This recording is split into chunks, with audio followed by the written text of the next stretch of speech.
Okay, so first of all, sorry about the whole thing that we had to start early because I have a bus to catch and it was more tight than I expected. So thanks for being here. And also, thank you, Shin, for the opportunity to give you a little bit of an overview about MiMiC, which, as the title says, is a framework for performing like multi-scale simulations, but there are many different frameworks that do similar things. So first of all, I would like to introduce you to it, tell you a little bit what we think makes it special. So the history of MiMiC goes back some 10 years, when Magnus Olsson was postdoc in a group of Ursula Rittlisberger in the position where I am currently in. So, and back then he joined the group with the intention of writing a framework, or not really framework, but to write a QMMM or prepare a QMMM model that will be efficient enough to run MD with polarizable embedding. And back then they were using CPMD, which is now like fairly old and not very well maintained program.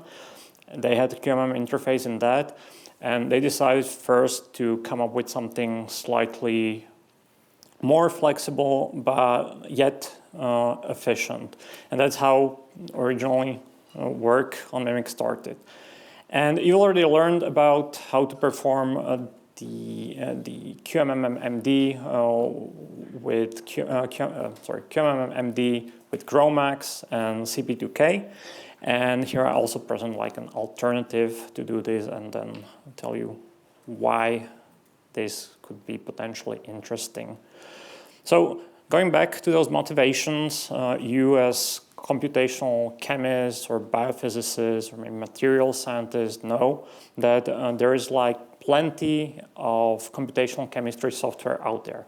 There are like different programs that are specialized, typically QM, ranging from programs using Gauss-type orbital basis sets up to plane waves. Each of them have their own strong suits. For example, MOLCAS is typically used for calculations where you need to account for static correlation in the QM calculations. Then you have like hybrid approaches, like the one in the CP2K, where you have the GPW method, and the same applies to MM programs, but there the differences I think are slightly, but I'm telling you this as not very MM person, but I feel like the differences there are less pronounced. But one thing that they have in common is that typically they have their specific user base. So for example, as far as I know, LAMS and Quantum Espresso are typically used in the material science context. CP2K is kind of flexible, and so on. So now we have this like plethora of different computational programs, and the idea behind MiMiC is to really just take what's out there, use it to treat the different subsystems, and only compute what is necessary, like what we additionally need. Again, this is not like exactly unique, because if you want to write a multi-scale model interface, you can do it in a multitude of ways. Here I use as an example, again, QMMM, which is by far the most popular multi-scale model, again, or maybe also QM with continuum. But yeah, so how can we implement this approach? So this model. One approach is to have this like monolithic implementation, like everything written in a single piece of software. Typically, you take more complex program, again, typically this is QM, and add the functionality it lacks, this would be MM, and take care of the interactions between the subsystems.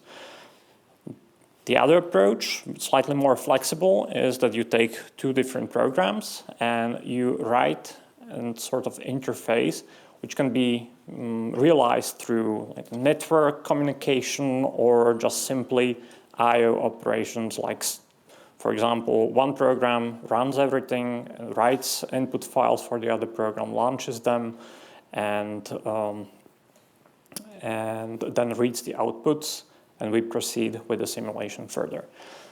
Another approach similar to this, but a bit more, I think, a bit more interesting, is actually how CP2K GROMACS interface you're using during this school is implemented.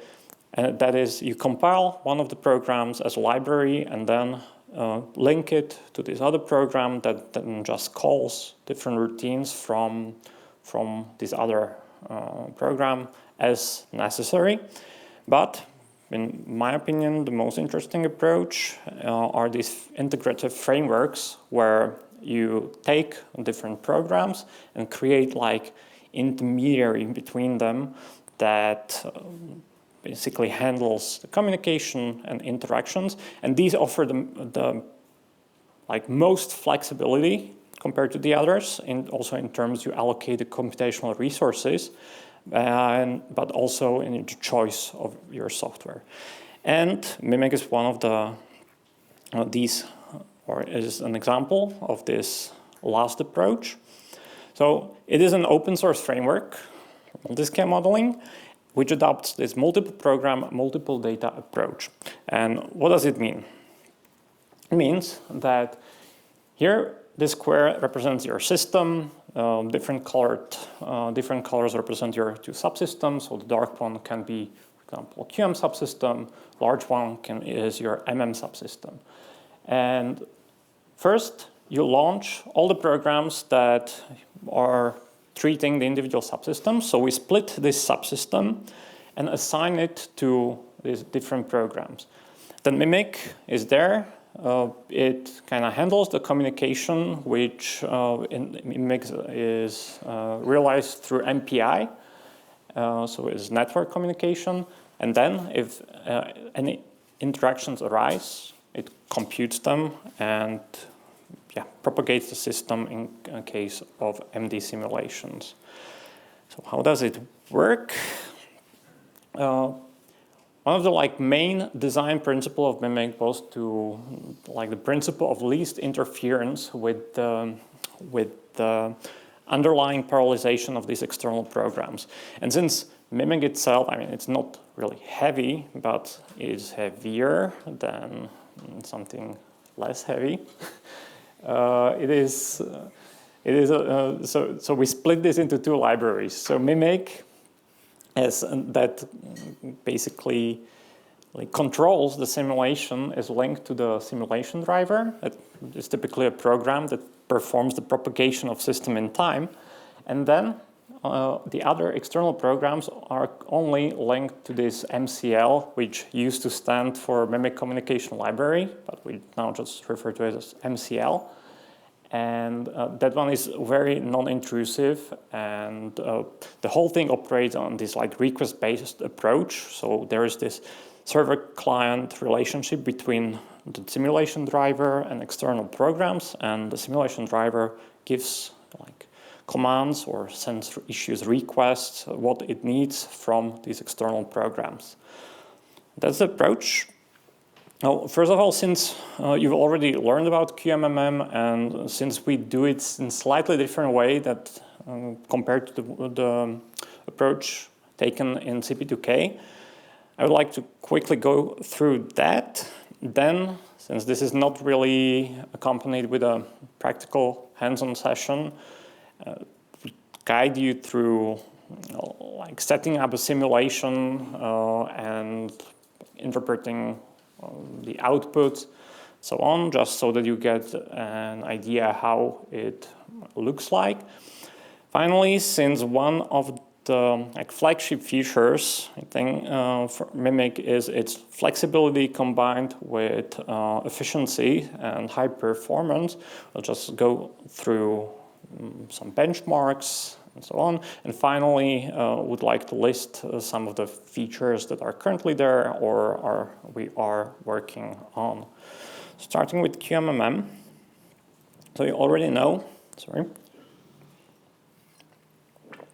you already know what QMMM is. So typically you start with your larger MM system or system you treated with the classical method, performed an MD simulation, and then you decide that you want to cut out small subsystem that you need to treat with the QM method. Then you have these two subsystems, and the way you treat the interaction, there are basically like these two approaches, one subtractive, one additive. Or already heard about these. So what we currently do in MiMiC is implementing the additive scheme. It's also like flexible enough for subtractive scheme, but we had no need implementing it so far. And in particular, we implement the electrostatic embedding. So you can know that in electrostatic embedding, the QM subsystem is polarized by the neighboring MM point charges, but not vice versa. And for this, we need to make some exclusions on the MM level. So some or majority of the bonded interactions for the QM subsystem are neglected, or not neglected, they are zeroed, so that we avoid double counting. And then we additively compute the interaction or add the interaction between the two subsystems. And in MiMiC, this looks like this. Here I would like to make a quick remark about the notation, because here we use this T for interaction tensor, because as you'll see in one of the next slides, we are also dealing with like higher order multiples, higher meaning not only point charges. So we needed something a bit more flexible in terms of notation. But we see here zeroth order interaction tensor, and that's basically just the distance between 2 points in the denominator. So yeah, it's really nothing scary. And then the higher order are for higher order multiples in multiple expansion. And as Dmitry said, there are two issues when doing QMMM. So one issue on the short range is that you want to prevent electron spillout. And this is something that we actually treat with this modified zeroth order interaction tensor. So you heard about Gaussian smearing, that you smear the point charges to span the larger area. But we do it slightly differently, and I guess for historical reasons, where we modify this interaction tensor, and the effect is very similar, that around the tails, the behavior is nearly the same as the unmodified one, but it kind of removes the singularity and flattens the interaction a bit. So then the other issue is the number of atoms that are in the classically treated subsystem. And why this was developed first and foremost for like plane wave programs using plane waves as basis set. And the issue there is that you express density on a grid, which can be fairly large. So here in the sum, you see that you need to perform the integral over the entire grid, which typically has something about millions or potentially tens of millions of grid points. And you need to do this for every single MM point charge.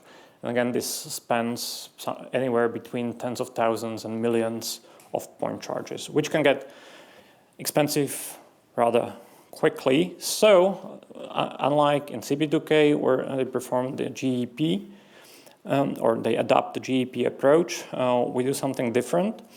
And this is based on this method originally published more than 20 years ago by Lyo and others, where you split the classical subsystem or subsystem into two parts based on this distance criterion.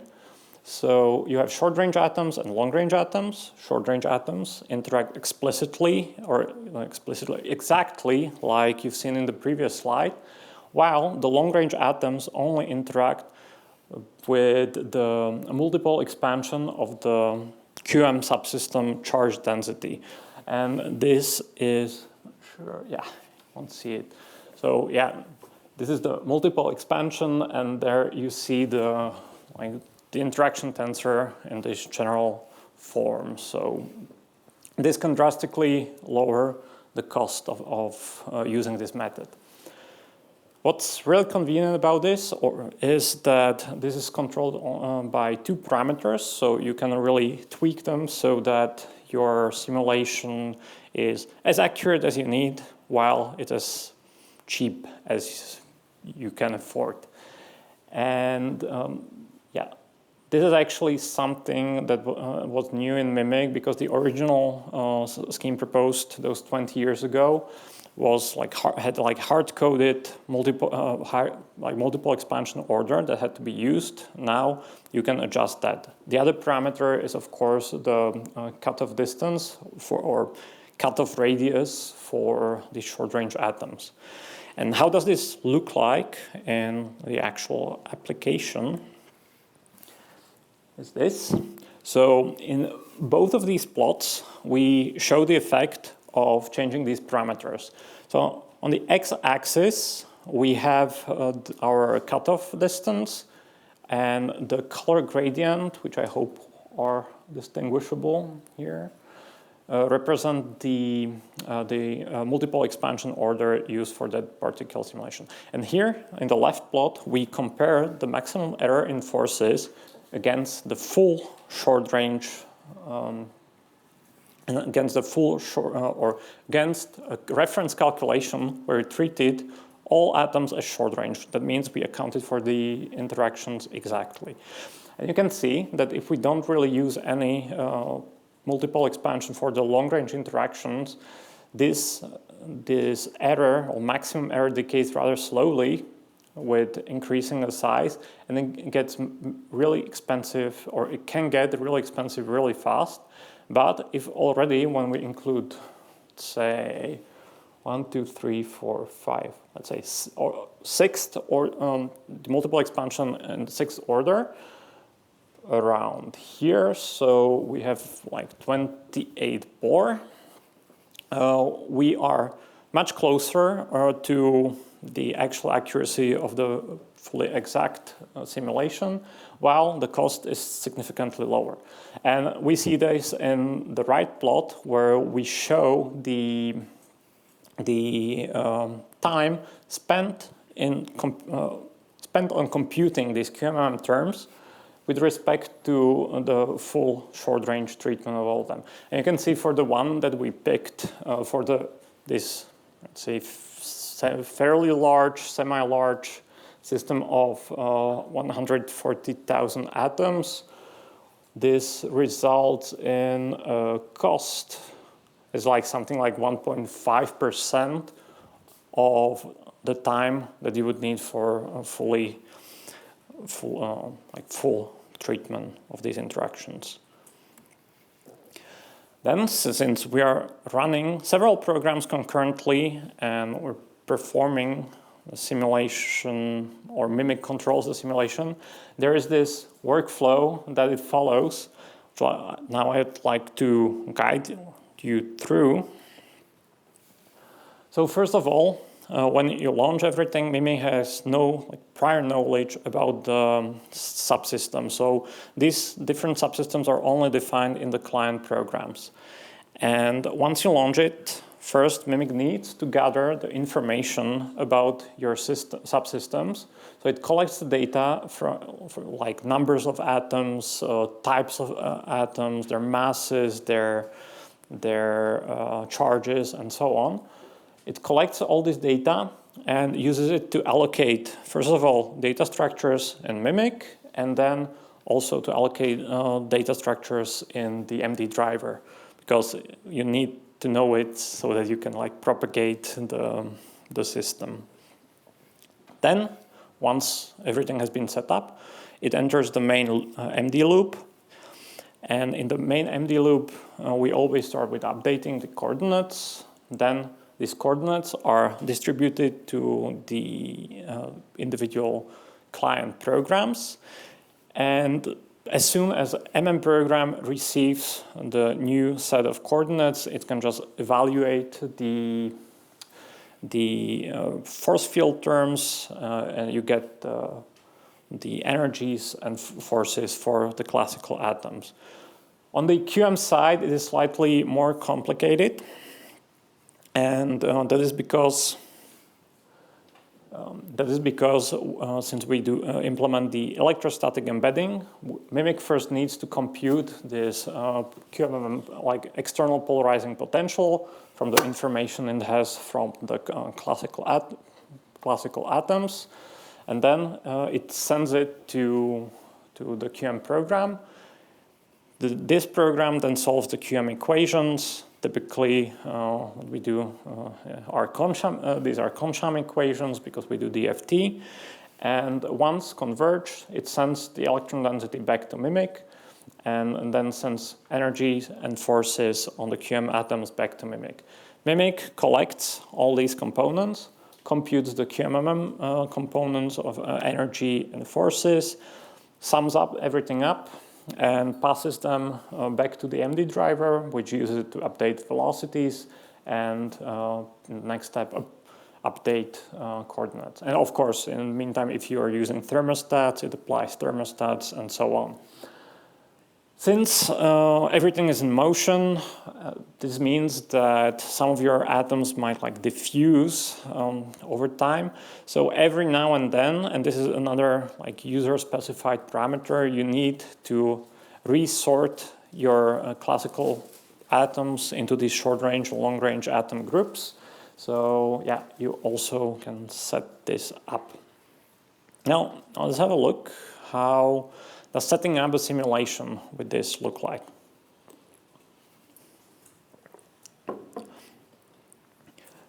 So again, we have our square representing the two subsystems, and we have our simulation setup consisting of MiMiC, which currently is using CPMD as an MD driver, but personally I really want to get rid of that, so more on that a bit later.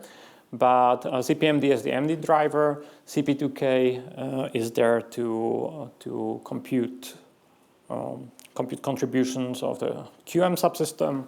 GROMACS is there to do the same for the classical subsystem, and this is how your directory would look like with different inputs. So starting with GROMACS, it's fairly simple. You first need to use MiMiC as the integrator, not MD, not energy minimization. I'm not sure what else is there.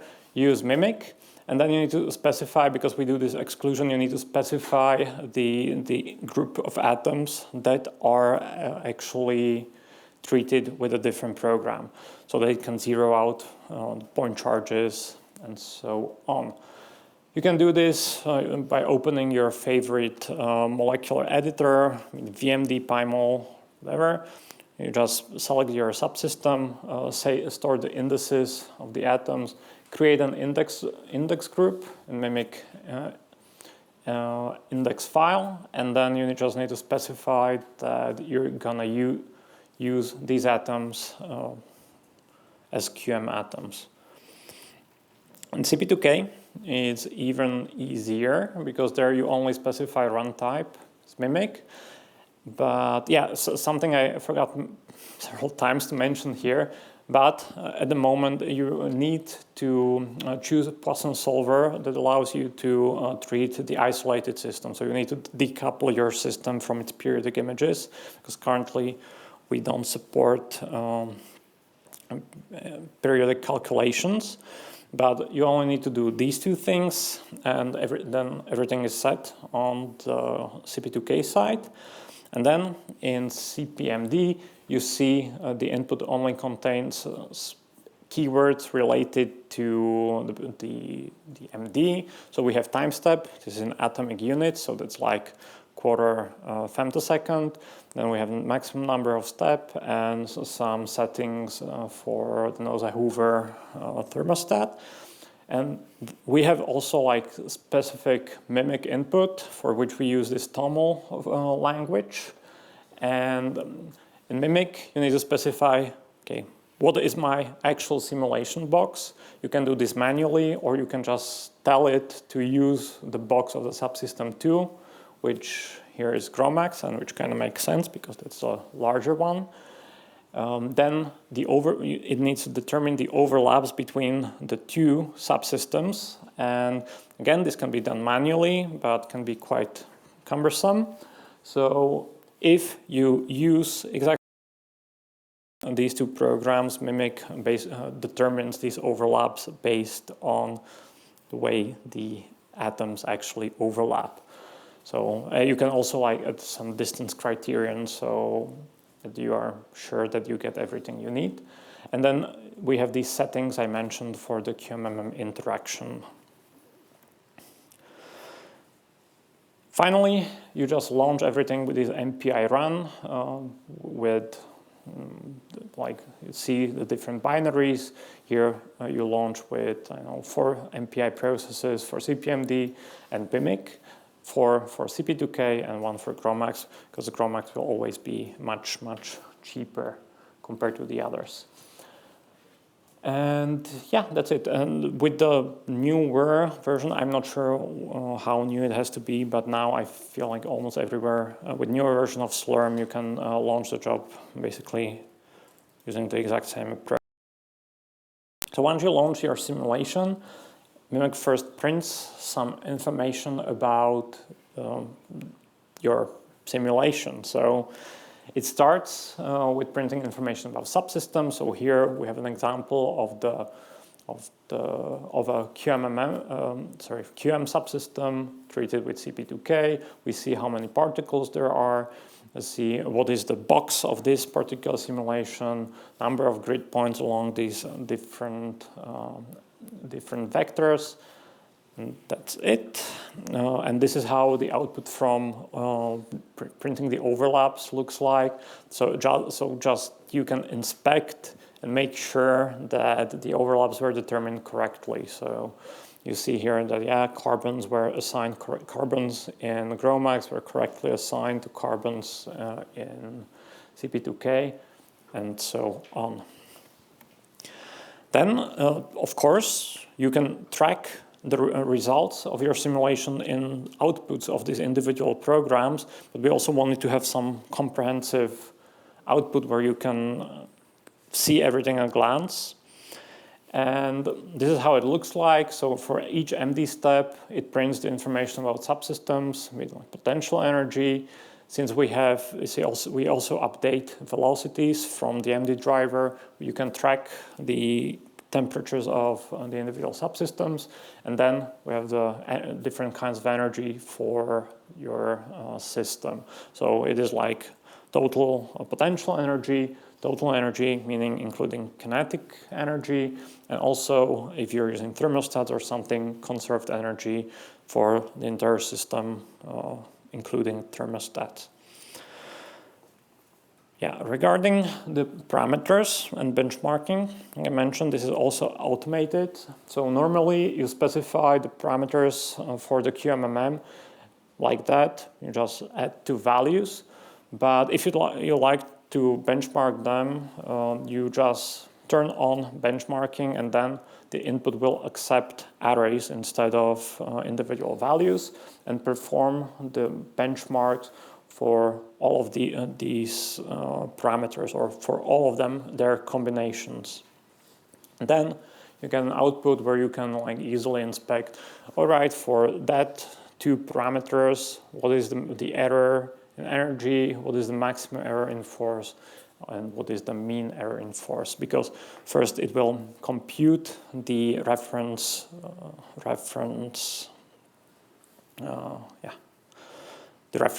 energy and forces. Finally, treating QMM boundaries. Currently we support like 2 different ways of doing that. You heard about both of them right now. One is using the monovalent pseudopotential.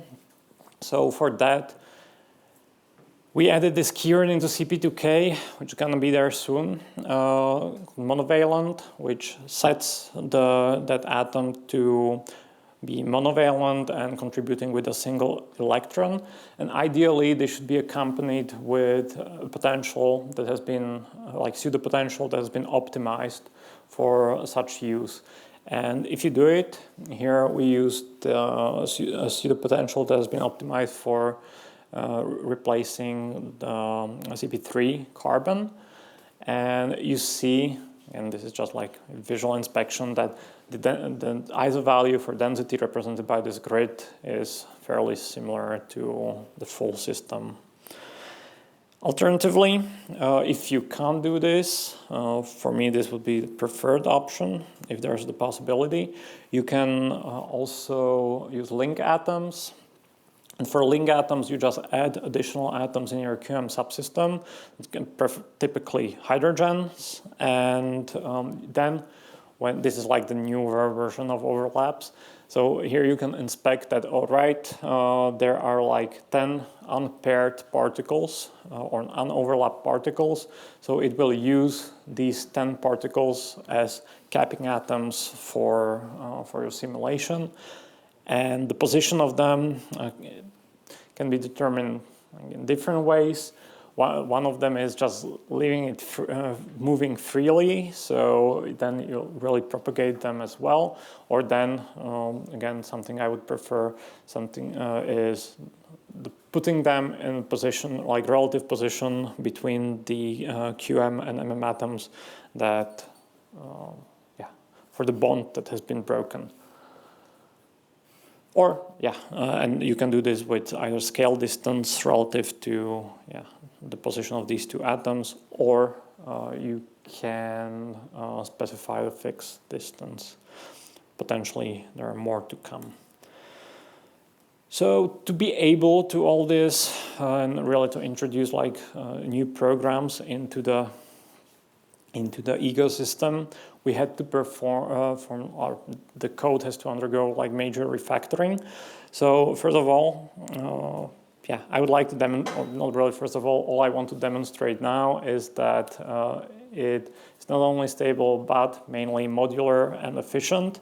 So in terms of stability, we just looked at the energy drift of the total energy in the NVA simulations. Here we compared it with CPMD because that was like the original MiMiC implementation. But you see here that for these 3 systems of different sizes, ranging from 3,000 atoms to 140K, there is like no observable drift, at least over these 5 picoseconds. And just I need to make a note, because ideally you would like to test everything. We tested this only with GPW in CP2K, but gradually we want to make sure that it works with more and more CP2K functionalities. Once we had this, like multiple QM program, multiple MM programs, we finally wanted to demonstrate that it indeed is modular. So thanks to having the interface to OpenMM, we just removed GROMACS from the simulation and ran CP2K OpenMM simulation, which was just as stable, with this different combination of QM and MM programs. And here maybe just very quick note that, in terms of like writing the interface in OpenMM, that's very simple because it's more like a library, so you need to have this additional program that really implements this communication routine and uses OpenMM and MCL as libraries. But this is currently available only in C++, but soon, I guess, I'm gonna also have this in Python, which will also unlock more functionalities that are available in OpenMM, such as ML potentials and so on. Right. MiMiC is efficient. So here, this is not telling much, but also it is kind of, here you see the this is purely scaling for CP2K. So the philosophy of non-interfering with the underlying polarization is demonstrated here, that regardless whether you run your simulation with CP2K only, this means that it was just a QM subsystem propagated with CP2K directly, or if you run a QM simulation with MiMiC, the software alone scales as well as alone. So, but there are still some overheads, and here I'm not gonna go too much into details here. I'll just focus on these two. So this is like the breakdown of different contributions to time step. So how much time we spend in different computing different parts of like different forces, different energies of the system, and subsystems and the interactions. And here, first of all, I'd like to demonstrate that the approach with the long-range, short-range atoms is really powerful in such sense that here we have the same QM subsystem. One, however, is embedded in the classical subsystem of 3,000 atoms. The other has like 100,000 atoms. And even though we have like 30 times as many classical atoms, this only amounts to, or results only in a 5% increase in time per MD step. But still, you see here that the portion of time spent in MiMiC-related routines is significant. It's something like a third of the entire time. So recently, actually this summer, we finally got to offload these interactions to GPUs. And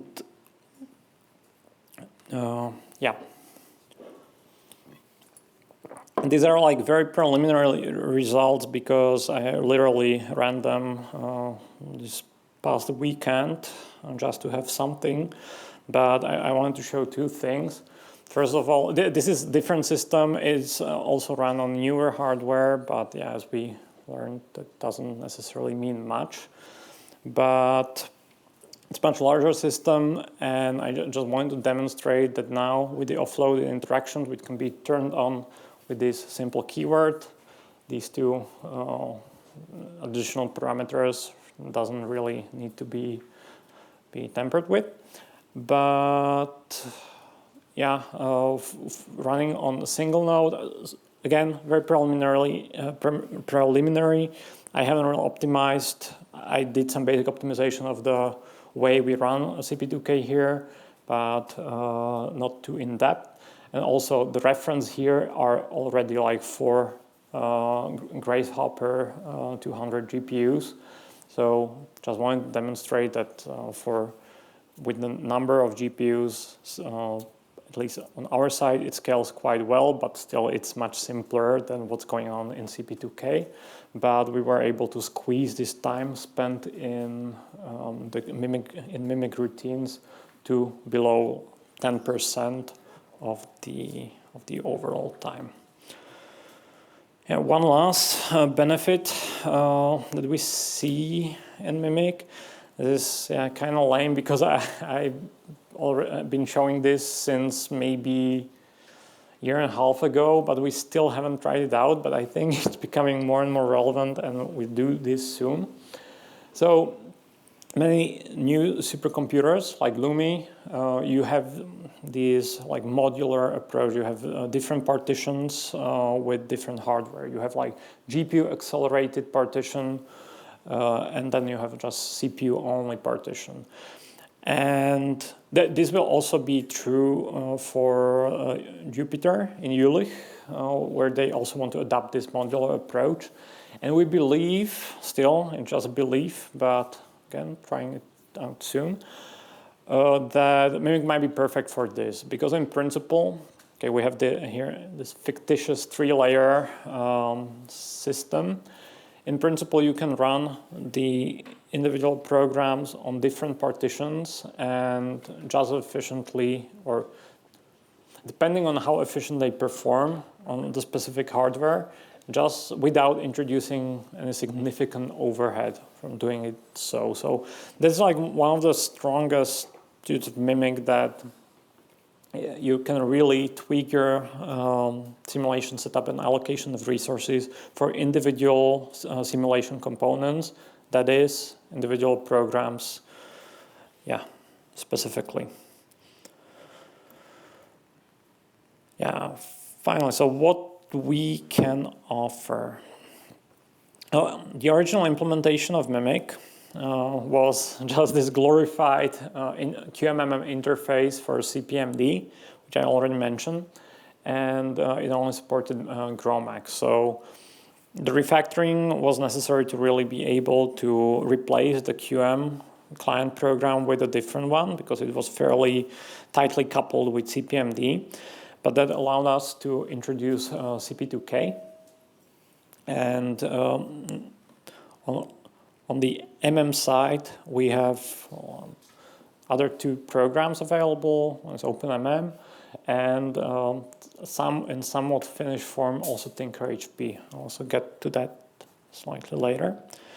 On the QM program side, these are not all finished, but Quantum Espresso is virtually there. And there are currently some efforts, ongoing efforts, introducing the FTFE, which is quite an interesting DFT program using finite element approach instead of plane wave or Gaussian type orbital basis sets. And also ValXChem, which is the Swedish program that apparently is able to run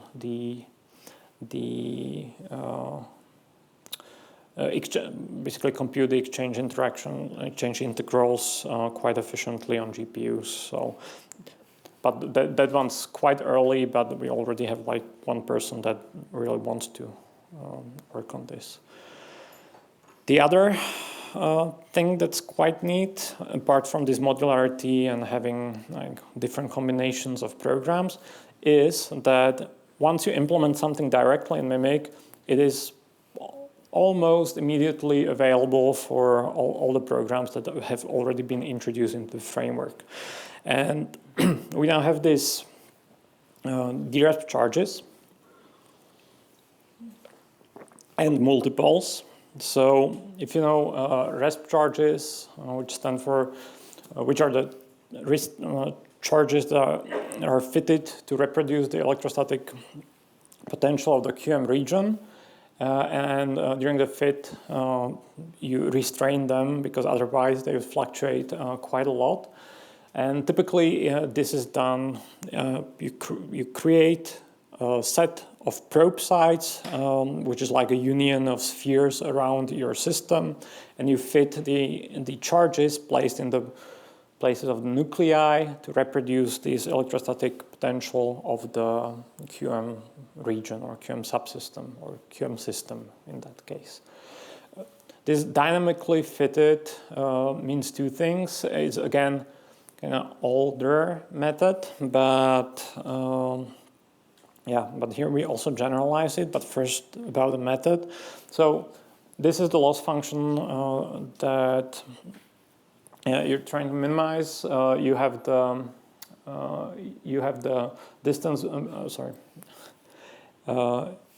You have the exact QMM potential of the QM subsystem, which is evaluated in probe sites, and these probe sites are actually the short range atoms in the QMMM. This means that since we're already running QMM simulation, these potentials are evaluated, so it really adds no additional cost to the computation. And then as a restraint, instead of like some preset value, which I think typically is 0 for normal RESP approach, we restrain to something we deem more physical. And those are Hirschfeld charges we compute in the QM program and send them back to MiMiC. And yeah, that's this part over here. So we have those fitted charges. So there's the one that we're fitting. We have the reference charges. And yeah, of course, you can add, that's the sigma, you can add some additional constraints. And you can control this with your choice of your reference charges or defining your restrained weight. And here, just very quickly to illustrate the effect of the weight. So we had, this is our favorite system for everything, acetone solvated in water. And you see that if there's like no restraint that would regularize the problem, the charges fluctuate quite a lot. These are data those are like histograms from 1 picosecond run, 1 picosecond of QMMM. So you see that especially in the first one, the charges that are fitted on the methyl carbon atoms are fairly spread, so meaning that they fluctuate quite a lot. And as you go higher and higher with your restrained weight, you get closer and closer to Hirschfeld. But then again, if it's too much, then you just reproduce Hirschfeld and there's like no added value in that. So the sweet spot somewhere like in the middle, the 10 to the minus 3. And we looked at different metrics to evaluate how well this actually works. But one of them were how well these charges are able to reproduce the higher molecular multipoles like dipoles and quadrupoles. And again, all these come from like 1 picosecond runs, and we compare Hirschfeld and DREP charges against against some of the generalized force fields, because this is I think that's paracetamol, which if you want to study in a QMM setting, or even not, you need to use something like this because there are no standard force fields. So we compared how well they reproduce our fitted charges, how well they reproduce the multipoles from like the full QM subsystem. And you can see that, of course, the directly fitted direct charges perform the best and outperform everything else. But what is interesting, this averaged charges, meaning that you take the entire trajectory, you average your instantaneous direct charges to get the average values, and then use these charges to evaluate dipoles and quadrupole. They still perform much better than Hirschfeld charges, and seem to outperform also these charges coming from the generalized force field. But it is not necessarily fair, because these force fields were parameterized not only as charges but also bonded. So yeah, just an interesting comparison. One thing that I mentioned, but in the end I decided not to show any of this because it suffers with suffers similarly as the unrestrained ESP. Is that we're able to fit multiples on individual atoms, but without restraint they fluctuate a lot, and this is actually something that we will need to solve. All right, this is almost one of the last things.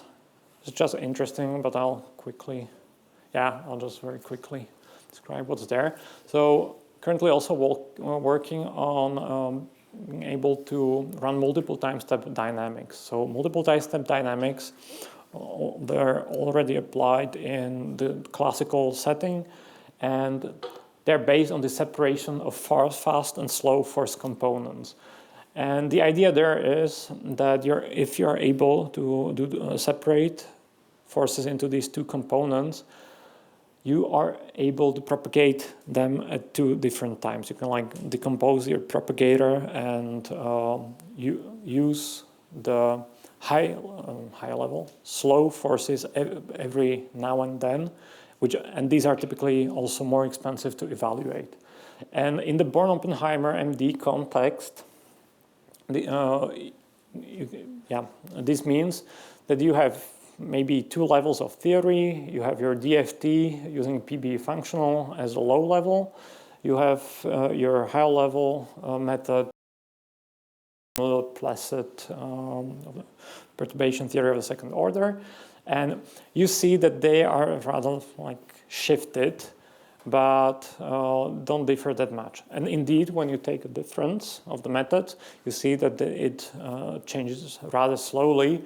So you don't really need to evaluate this higher level method that as often as a lower level, because the lower level captures like all the important physics already for this shorter time step, and then you add this correction only every n steps.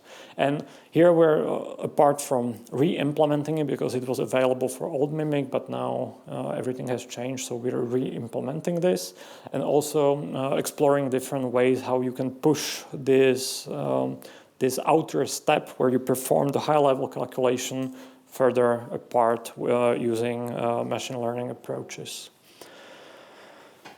Yeah, so finally, getting back to where I started, or not really me, but what was the original purpose for MiMiC.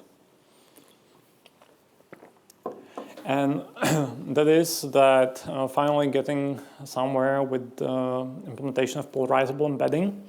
And so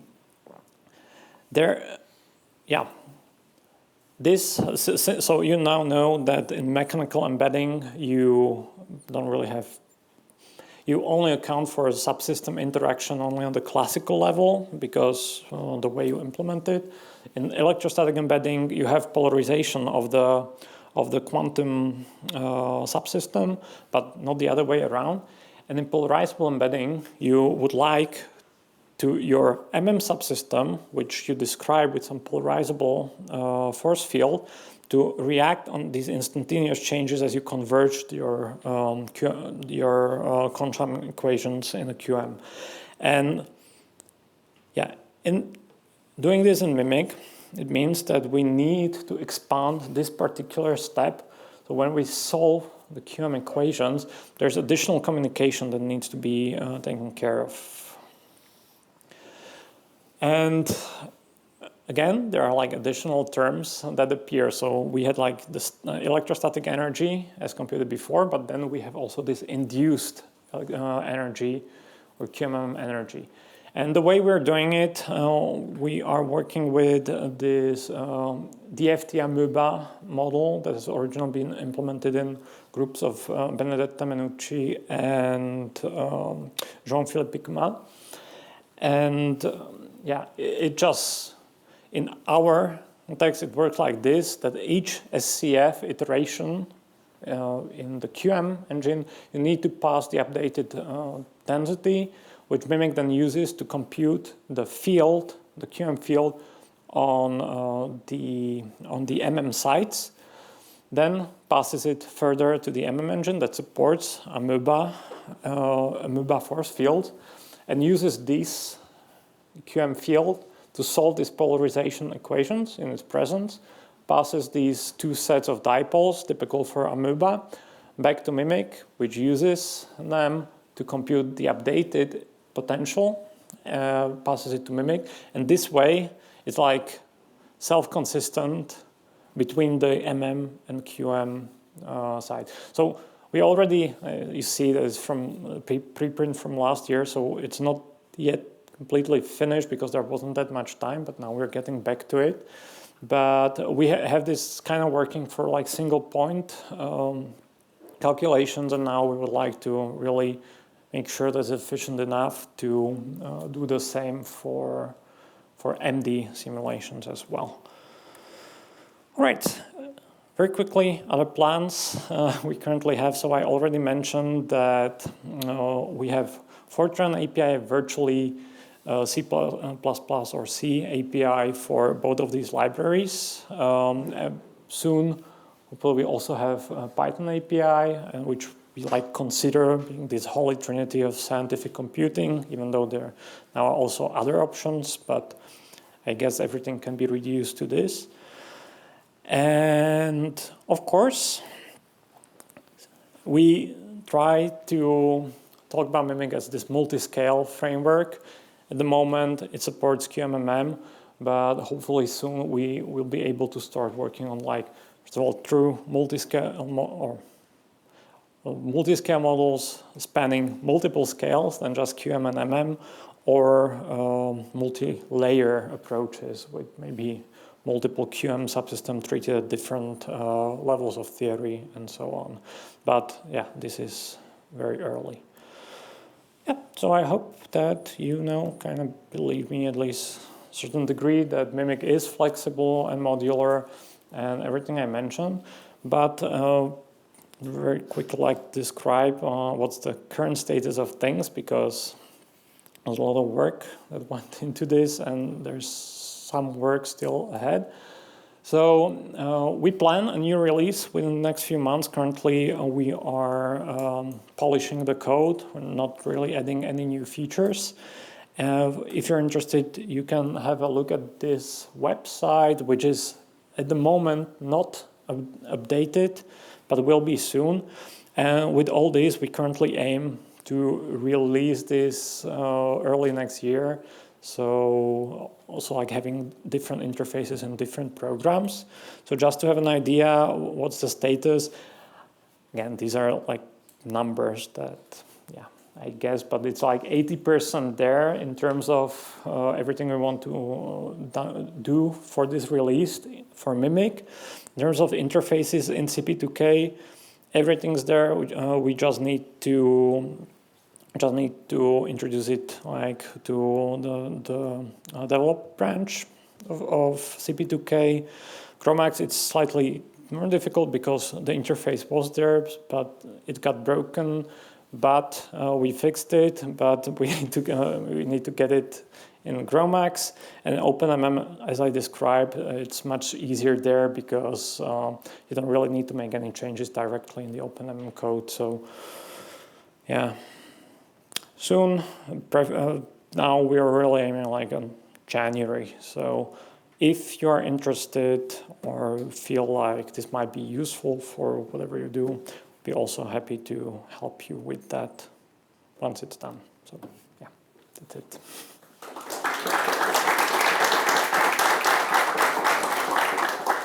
If you have any questions, then yeah, feel free. This is very hypothetical, but so the way it's set up is MiMiC has its own like server instance, and then you have your QM and your MM on a different server. It's really like relationship in which these different programs run. So yeah, it's over network that they communicate, right? Yeah. Yes. But it's not really server in like physical sense. No. Yeah. Okay. Would it work if it was a server in the physical sense? Like, ignoring how slow it would be, could you split MiMiC so you had your QM and your MM on different machines operating on the network? Yeah, I think so. I mean, and that's the thing. So this definitely allows you to run over like multiple nodes. Yeah. And in principle, if you were allowed to execute programs directly on, for example, login node or something, you could use that. But as long as you have network connection that's like fast enough, I think it will be working. I mean, stay tuned for if we finally do the Lumi experiment, because that seems like really perfectly suited for this, that you have really two different partitions. We only need to have heterogeneous jobs enabled so that you can allocate allocate resources on one partition for one particular job step, and the others on the other partition. But so yeah. Yes. And so would it be possible to have multiple QM regions? I'm really glad you asked. I really want to do this, but now, and I feel like, what exactly are you interested in? Like two distant QM region or one QM region embedded in a pigments in a light harvesting unit, like so you have bacterial profiles also stacked kind of against each other in a ring. yeah. So something like so fairly close. And Fairly close, I think, will be slightly more difficult, and it's something I would like to work at. I feel like fairly distant would be easier now, because in principle you can do this trick with the multiple expansion order that you compute for different QM subsystems and then account for the interaction between these multiple expansions. But yes, personally, I would really like to do this, but we'll see how difficult it is. Yeah. You know when you will, Ralph, you know when you will open the pull requests? Yeah, so that's something I wanted to discuss with Robert, and we'll do it next week. So there'll be like two different pull requests. One is for the monovalent keyword, and the other is for the MiMiC interface. And for the MiMiC interface, I think even before the end of this year. But one thing that we need to figure out is how to do the testing of the client programs, because I already feel I have solution. It will be sort of mocking. So there'll be like MCL run that will pretend that it's running, it's communicating with different clients, but it will just feed stored data to the client. But yeah, that was one question that was difficult too. Yeah. Another question just about slide 30. Just because I can't quite remember what you said. So when you were comparing the ability of the charge models to reproduce the multipole, so you averaged the charge over the simulation and you compared that, or you took the, like what did you do again? So these charges, these DRESP and Hirschfeld, they were evaluated. We fitted those charges for DRESP every single step, so it's like natural. It reproduced the QM charges well. And then you finish running your simulation. You average these charges, and now, frankly, I'm not sure which one of these two things we did actually, but either we just took those snapshots and evaluated. We stored all the data from the run and evaluated on the same snapshots this averaged DRESP.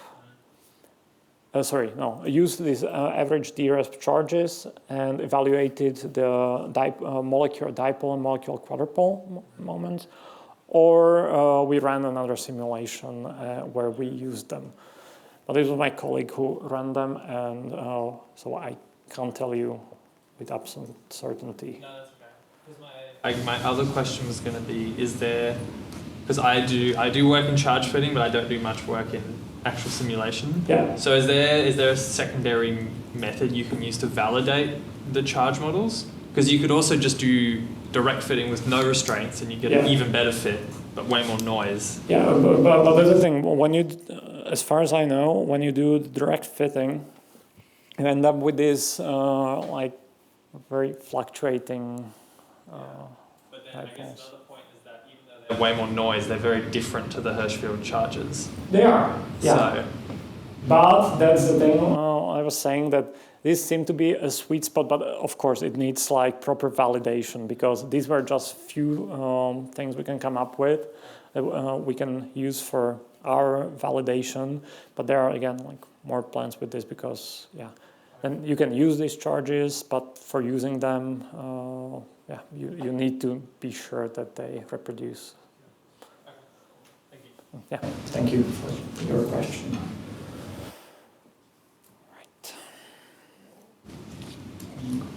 There is still one question. Just one question about the heterogeneous jobs. Yes. So, if in principle you have different programs on heterogeneous partitions, if these programs are isolated, they don't have to, the programs themselves don't have to communicate over the network. So, for example, you could have an instance that's purely CPU related, but without GPU-aware communication, because all the communication that MiMiC needs, it's over the MPI without GPU-aware.